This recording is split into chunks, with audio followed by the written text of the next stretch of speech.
Sí. ¿Hace falta el micro? Sí, creo que está encendido, ¿no? Buenas tardes.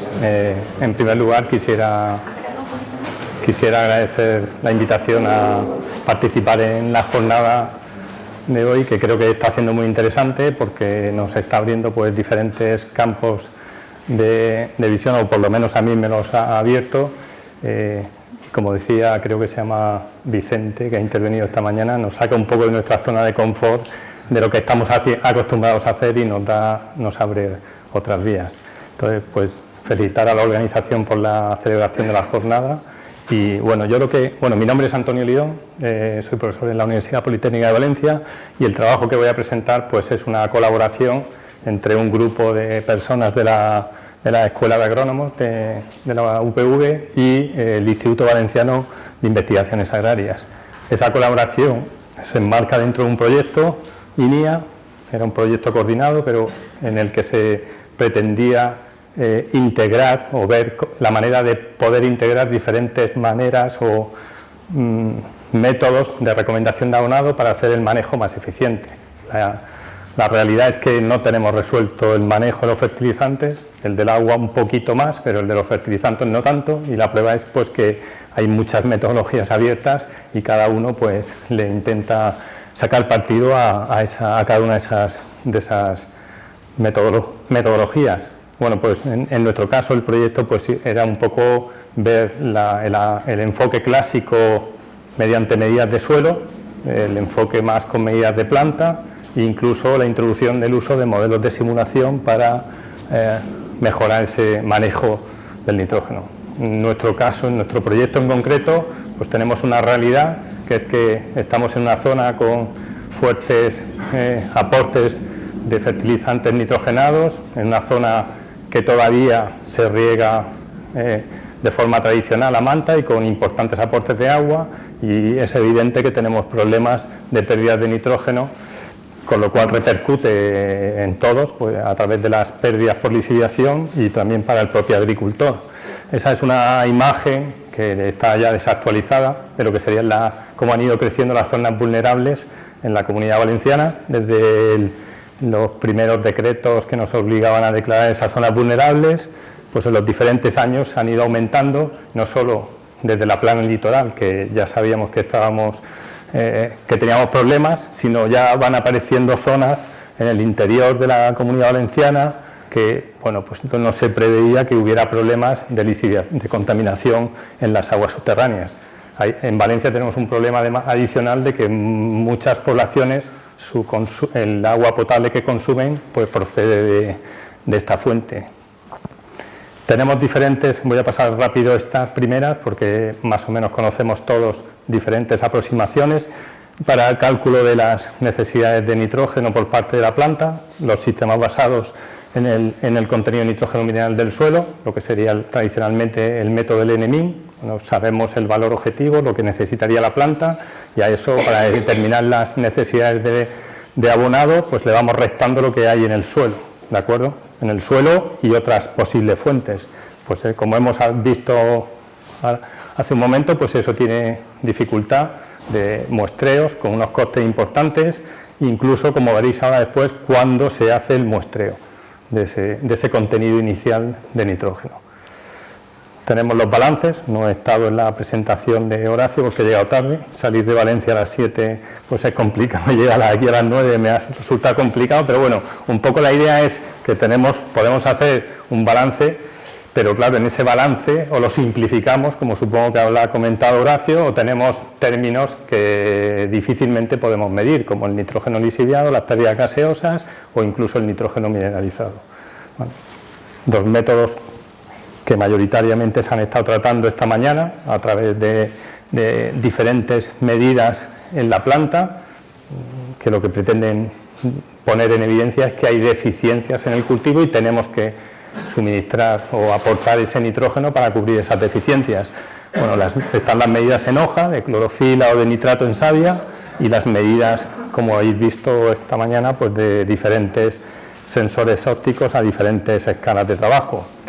El problema que tenemos en estas medidas es que, bueno, pues que, como se ha comentado, pues hay interacción con otros factores, déficit hídrico, plagas, enfermedades y demás, pues que nos ponen las plantas no tan verdes, nos las ponen más amarillas y ahí ya no sabemos distinguir a veces bien lo que está ocurriendo. Y la necesidad de esos valores de suficiencia que hablaba Miguel esta mañana, de tener unas bandas bien fertilizadas para saber realmente qué es lo que necesitamos. Luego están los modelos de simulación, que se ha comentado ahora mismo en una de las presentaciones, que pueden ser herramientas válidas, pero que tienen también sus problemas, como ha comentado Andrés, de calibración y validación de una serie de parámetros que son a veces difíciles de estimar en campo. Bueno, nosotros hicimos 3 ensayos en cultivo de coliflor, en diferentes parcelas, cercanas a la ciudad de Valencia. Bueno, pues con diferentes, ahí tenéis las características un poco, voy a ir más rápido, si no, no me va a dar tiempo. Eso sería un poco la idea del método clásico que ahora mismo hablaba Alfonso, de bueno, pues, medir lo que tenemos en el suelo al inicio del cultivo y sumar el posible nitrógeno aportado por el abono y por el agua de riego para ver qué nitrógeno disponible tenemos, ¿de acuerdo? Me gustaría llamar la atención de los niveles: 215 kilos de nitrógeno por hectárea, 162 kilos de nitrógeno por hectárea antes de empezar a plantar o recién plantada la coliflor en septiembre, ¿vale? El riego, bueno, tenemos ahí aguas que aportan ya cierta cantidad de nitrógeno, con lo cual nos íbamos, sin aportar nada de nitrógeno, nos íbamos a 226 kilos de nitrógeno disponible para la planta a la hora de empezar el cultivo. Claro, esas son cifras muy grandes, que en cuanto vamos incrementando la dosis de abonado, pues nos vamos a 400 kilos de nitrógeno por hectárea, pues de septiembre a febrero, que se venía a recoger esta coliflor de ciclo medio. Vale. Esa es otra, bueno, se me ha olvidado comentar que esas parcelas tenían aporte de gallinaza 2 meses antes de la plantación, es una práctica habitual en la zona de la huerta. Bueno, pues simplemente porque no con la idea de fertilizar, sino con la idea de que el aporte de materia orgánica pues mejora la calidad del suelo, y los agricultores lo hacen. Pues, pero claro, 34 toneladas por hectárea y 25 toneladas por hectárea, aunque tenga un porcentaje de humedad grande, cuando nos vamos a materia seca y multiplicamos por un 3.0 o 3.2 de nitrógeno, pues nos vamos a 400 o 600 kilos de nitrógeno en el suelo a mineralizar. Eso es una bomba, ¿vale? Esta otra parcela sí que conseguimos, antes de que todo eran parcelas de agricultores colaboradores, y por tanto nosotros no influíamos mucho en el manejo, ni interferíamos para nada en el manejo, con lo cual en esta sí que pudimos conseguir, antes de que echase la gallinaza, dejar parte de la mitad de la parcela sin gallinaza. Aún así, en el bloque sin gallinaza, fijaos qué niveles de nitrógeno hay, desde 100 a 200 kilos de nitrógeno por hectárea, y no se había aplicado gallinaza. No le echemos solo la culpa a la gallinaza, ¿vale? Bueno, en cuanto a resultados, ahí tenéis la producción comercial. Frente al nitrógeno disponible no hubo respuesta, lógicamente con esos niveles de nitrógeno pues no conseguimos ver nada. Ahí parece que apunta algo, pero bueno, no hay una respuesta en la producción a ese nitrógeno, a esas cantidades de nitrógeno mineral disponible, ¿de acuerdo? Sí que podíamos concluir que con valores entre 220 y 250 de NMIN disponibles seguro que no íbamos a encontrar deficiencias en la producción y que podían ser niveles aceptables para esa zona. En cuanto a la producción total, bueno, pues como nosotros teníamos valores muy altos de nitrógeno mineral disponible, el proyecto era coordinado con Logroño y Extremadura. Cuando se juntaron, en la gráfica de abajo tenéis juntados todos los datos de los 3 subproyectos y expresado en producción relativa, porque en cada zona pues había variedades diferentes, ciclos de cultivo diferentes, con lo cual se normalizó respecto a la producción máxima para poder hacer comparables los datos. Y bueno, pues ya se empezaba a apreciar la curva típica que luego modelizamos con un modelo cuadrático o lineal que nos marcaba, pues eso, entre 206 y 248 sería, según un modelo u otro, el nivel a partir del cual ya no hay una respuesta de la producción al incremento de nitrógeno mineral disponible. Lo que hay a partir de ahí es un consumo de lujo por parte de la planta, puesto que, como veréis después, pues las extracciones son del orden de 300-400 kilos de nitrógeno por hectárea. Ese sería el nitrógeno extraído frente al nitrógeno mineral disponible, valores altos de las extracciones. Fijaos en lo que os comentaba, estamos en valores de extracciones pues desde 300 a 500 prácticamente, con lo cual, si estamos hablando de que las necesidades estaban en torno a 210, 250, pues todo lo demás ha sido exceso, ¿de acuerdo? Sí que hay una pequeña respuesta en uno de los tratamientos, pero muy pequeña. Luego, ¿de dónde sale ese nitrógeno? Es decir, la extracción de nitrógeno es mucho mayor que el nitrógeno disponible, pues estamos en nitrógenos de entre 200 y 400, como puede ser que la planta esté extrayendo 500 con unos niveles de nitrógeno mineral disponible de 400. Bueno, pues que no está contabilizado en ese nitrógeno mineral disponible la mineralización de todo lo que hay en el suelo y que tarde o temprano empieza a mineralizar. Eso sería el ajuste de la curva crítica, el contenido de nitrógeno medido en savia respecto a la materia seca, se ajusta bien a los modelos clásicos propuestos y eso nos permitió obtener nuestros propios coeficientes para luego utilizarlos en los modelos de simulación y obtener pues para nuestra zona un poco, para diferentes estadios del cultivo, cuál sería el porcentaje de nitrógeno nítrico que deberíamos de tener.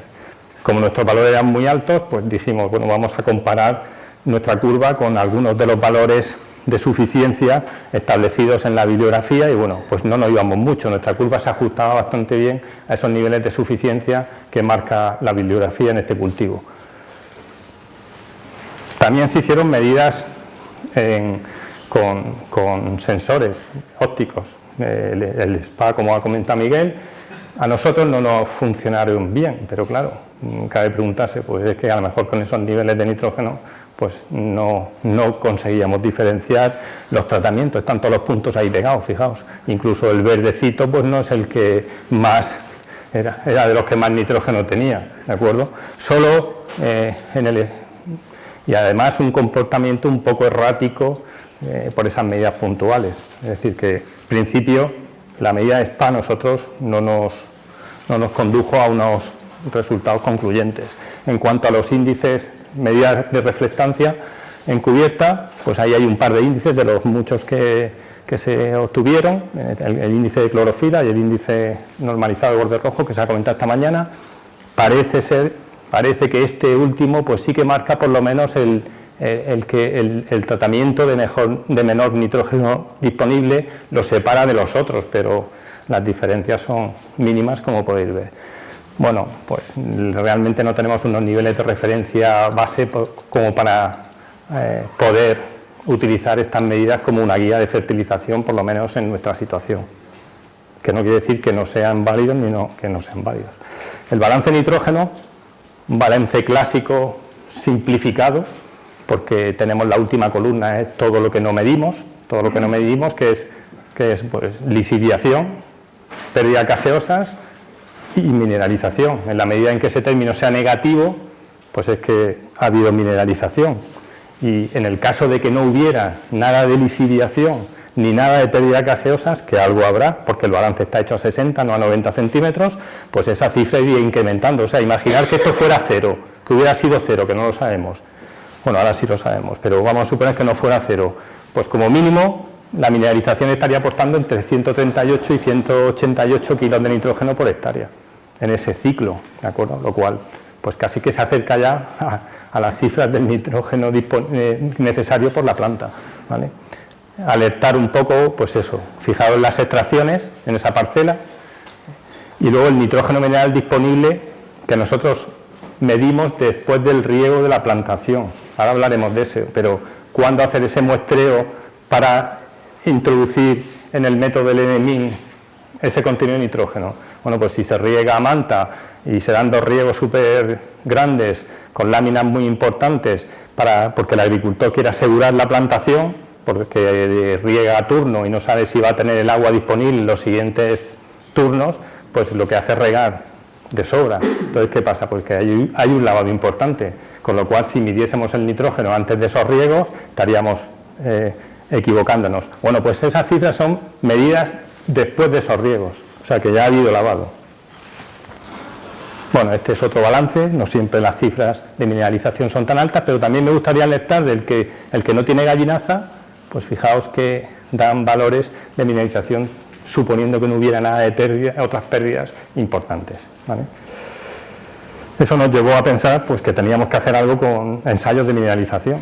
Hay que medir la mineralización. En este caso, pues la gallinaza la medíamos pues poniendo, eso no es muy agradable, ese trabajo en julio no es muy agradable, pero poníamos unos plásticos, pasaba la abonadora, como estaba abonando, quitábamos el plástico, quitábamos el plástico, recogíamos y luego en ese cuadradito que está marcado nosotros lo aplicábamos con una mayor homogeneidad pues, para tener buen control de lo que estamos midiendo. Esas son las dosis de gallinaza que ya he hablado, la materia seca, las cantidades de nitrógeno. Bueno, en condiciones controladas de laboratorio, humedad, capacidad de campo, temperatura constante, que sería pues como un óptimo de lo que se mineralizaría. Tras 6 meses de incubaciones, 180 días, las cantidades mineralizadas pues eran de ese orden, pero no llegaban al 50% de lo que se había aportado. Luego, ¿dónde está ese nitrógeno? Pues todavía por mineralizar. ¿Cuándo? Pues en los siguientes cultivos, en los siguientes de la rotación y así seguimos, ¿de acuerdo? Bueno, eso serían las cantidades. Lógicamente en los primeros 15 centímetros está todo el nitrógeno concentrado. En campo también se midió la mineralización. ¿Cómo? Pues mediante un balance de nitrógeno, pero en este caso un balance con más términos medidos, midiendo la lisiviación para evitarnos esas pérdidas, y lo que no medíamos era volatilización o pérdida gaseosa, con lo cual por eso a eso le llamábamos mineralización mínima, ahí estarían encuadradas. Bueno, cuando hacíamos un balance entre la zona con gallinaza y sin gallinaza, pues nos salían unos 212 kilos de nitrógeno que venían a coincidir bastante con lo que se había obtenido en las incubaciones de campo, pero que no suponía más del 32% de lo aportado, ¿de acuerdo? Con los restos pasa lo mismo, no nos olvidemos de los restos, pero eso es lo que pasa cuando se recoge la coliflor, así se queda el campo. Eso el agricultor lo que hace tradicionalmente es enterrarlo, porque en la huerta ya no queda mucho ganado. Antes se pasaba el ganado, pero ahora no hay ganado, entonces el agricultor lo entierra. Bueno, pues ahí hicimos también nuestros ensayos con residuos enterrados y sin residuos enterrados para medir la mineralización. Los restos también aportan, no solo la gallinaza. 180 kilos de nitrógeno por hectárea, claro, veníamos de extracciones de 400, con lo cual eso es una barbaridad. Pero bueno, aproximadamente el 40-50% de lo que había extraído la planta es lo que luego se enterraba, y eso pues también se mineraliza en el tiempo. Ahí tenemos incubaciones en laboratorio también, y estamos en lo mismo. Después de casi 6 meses de incubaciones, pues las cifras de mineralización vienen a ser en torno al 50-60%, luego todavía queda por mineralizar, con lo cual lo que quiero alertar es de que cuando se aplica una enmienda orgánica y se entierran los restos, pues sí que debemos de tener en cuenta la mineralización en el siguiente cultivo, pero es que se van solapando. Al final lo que tenemos en el suelo es un pool de materia orgánica con diferentes estadios de descomposición o mineralización que dificultan las estimas de la mineralización en el suelo, ¿de acuerdo? Eso sería en campo, lo mismo haciendo balances.